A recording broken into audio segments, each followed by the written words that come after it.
un an que une nouvelle autorité se trouve à la tête de notre pays, à sa tête d'ailleurs le colonel Mamadi Doumbouya. Qu'est-ce qu'on peut retenir globalement après 365 jours? Alors, c'est difficile de faire le diagnostic de cette première année mieux que vous l'avez fait dans votre introduction tout à l'heure. Parce que il est vrai que le 5 septembre, quand nous nous sommes retrouvés là, on a constaté dans les rues de Conakry un certain engouement, une certaine communion entre les militaires qui venaient de renverser le président Alpha Condé et la population dans les rues de Conakry. Et on va dire l'idylle a duré quelques mois. Alors, depuis pratiquement le début de l'année notamment, on assiste à quelques frictions, notamment autour du chronogramme, autour du dialogue politique, mais aussi par rapport aux opérations de récupération des domaines de l'État, par rapport au fonctionnement de la CRIEF.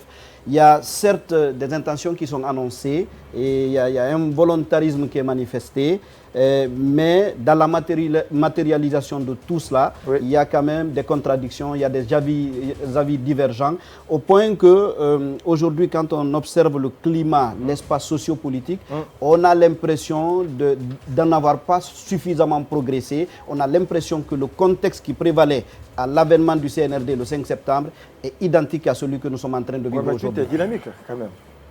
En tout cas, moi, j'ai l'impression de revivre à peu près la même chose. Oui, Massouma Sogué, est-ce que c'est votre analyse, c'est votre lecture de la situation pendant un an?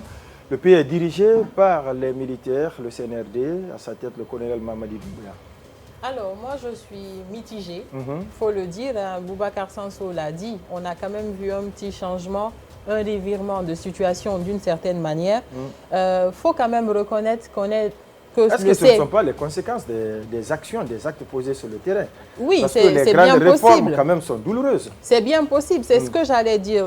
D'ailleurs, c'est qu'il n'est jamais facile de récupérer un pays dans l'état dans lequel il était et de changer les choses tout de suite. Mais quelque part, pour moi, il y a de part et d'autre des choses qu'on peut reprocher et au CNRD, mais aussi au peuple. Moi, je préfère partager les responsabilités parce que de l'autre côté, on a... À part égale? Non, pas à part égale, hein, parce qu'aujourd'hui, on a quand même un peuple guinéen qui était assez perdu, qui avait besoin d'une boussole pour l'orienter. Les mots, je les prête à notre CNRD, hein, qui nous l'a ancré dans les esprits. Il y a cette boussole-là qu'on a envie de suivre, mais il faut reconnaître aussi qu'il y a des incohérences de part et d'autre. De l'autre côté, on a vu ce peuple-là qui était assez content, qui avait une touche d'espoir, mais aujourd'hui, on voit que dans le fond, dans le paysage et tout, ce n'est pas exactement ce qui se passe. Certains ont encore de l'espoir, ont envie d'y croire, mais une bonne partie est quelque part encore mitigée, comme moi personnellement. Et de l'autre côté, on a quand même le CNRD qui a envie de faire les choses bien, mais qui a beaucoup de maladresses dont on parle très souvent, on en a parlé tout au long de l'année dernière, ces maladresses-là qui reviennent. Je pense qu'aujourd'hui, c'est une année, c'est petit, mais c'est encore grand quelque part. Mais moi, je vois plutôt un CNRD qui devrait faire le bilan de ce qui s'est passé, qui doit se rappeler en fait du message qui a été donné au départ aux populations et ne pas s'éloigner en fait des objectifs qui ont été assignés. Sekou Keita. Alors, comme on le dit souvent en mathématiques, lorsque la proportion est faible, on la néglige. C'est vrai qu'il y a eu quelques actes qui ont été posés, mais l'évaluation, c'est par rapport à un objectif. Bien entendu. Et quand on part sur le principe que la mission première des autorités de la transition, c'est le retour rapide à l'ordre constitutionnel, je précise, c'est la mission première. Alors, si on observe... C'est la mission fondamentale, bien évidemment. Transition. Alors, si on analyse un peu les aspects qui doivent rentrer en ligne de compte, je pense qu'on est très loin du bout du compte. De l'autre côté, en termes de développement, il y a eu des actions qui ont été posées, mais qu'on a du mal à voir pour une question de dommages collatéraux parce que on est beaucoup plus concentré sur cet objectif. Est-ce qu'ils vont quitter? Est-ce qu'ils ne vont pas quitter? Est-ce qu'il n'y a pas d'intention cachée? Est-ce que les actes qu'on pose ne s'inscrivent pas dans le cadre, si vous voulez, d'une séduction, des opérations de populisme? Et donc, on a du mal à faire une certaine démarcation. Et ça parce que, malheureusement, les indicateurs que nous avons par rapport à cette mission première ne sont pas lisibles, ne sont pas visibles. Et sinon, du reste, je pense que ça, on ne devrait pas être surpris. Nous avons une équipe qui, pour la première fois, il y en a qui se retrouvent à un poste. Il y en a qui n'ont pas été directeurs ou qui n'ont jamais géré un fonds public ou qui n'ont jamais travaillé dans l'administration, qui se retrouvent directement ministres. Ils ont l'ambition, il y a la méthode parfois qui peut poser un certain nombre de problèmes. On a ouvert pas mal de chantiers pour un résultat qu'on a peut-être du mal à situer.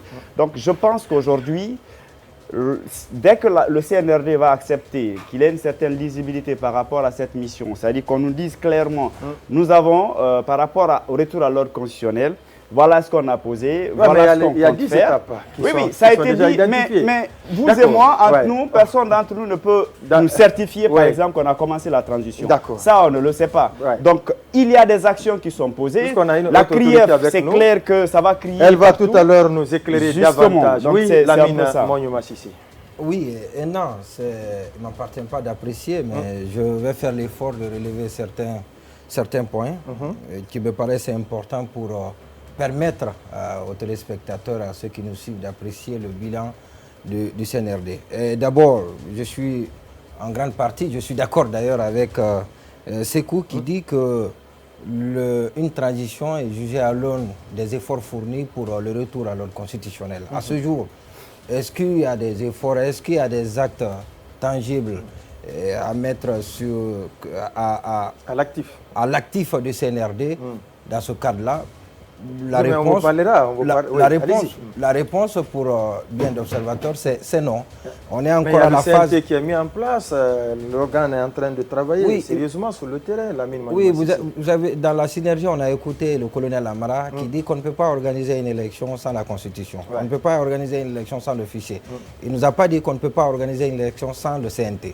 Donc, ce sont les éléments fondamentaux qui nous permettent d'organiser les élections présidentielles, l'élection présidentielle et toutes les autres élections, qui seraient sans doute le clou final de la transition. Et malheureusement, on n'a pas encore ces éléments.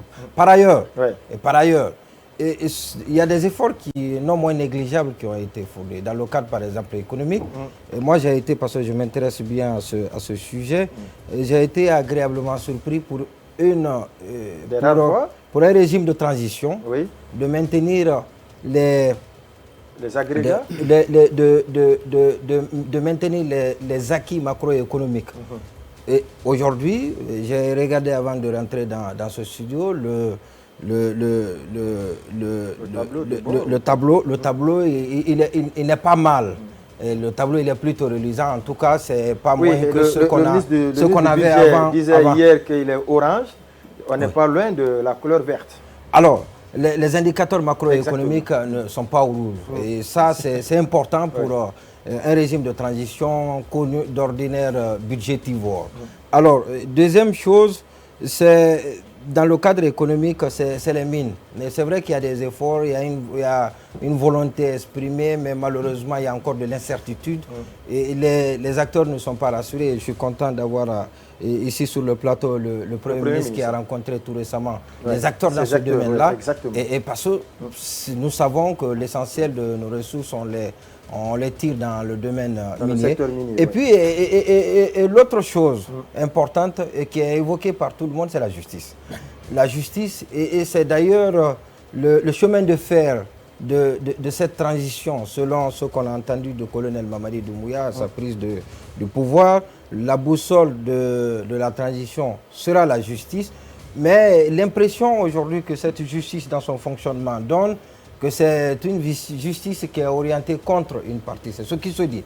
Et bien évidemment, quand on analyse les dossiers devant elle, notamment concernant ceux qui sont à la CRIEF, et on a l'impression qu'il faut d'abord arrêter les gens et puis chercher les preuves.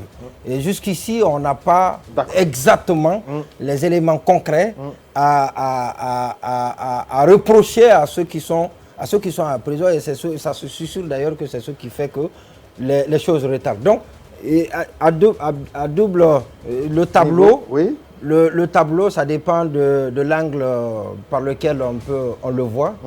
Mais si c'est dans le cadre du retour à l'ordre constitutionnel, il y a assez de choses à dire là-dessus. Par ailleurs, il y a des efforts qui sont fournis. Il y a des efforts qui sont fournis. À tout honneur, tout seigneur. On va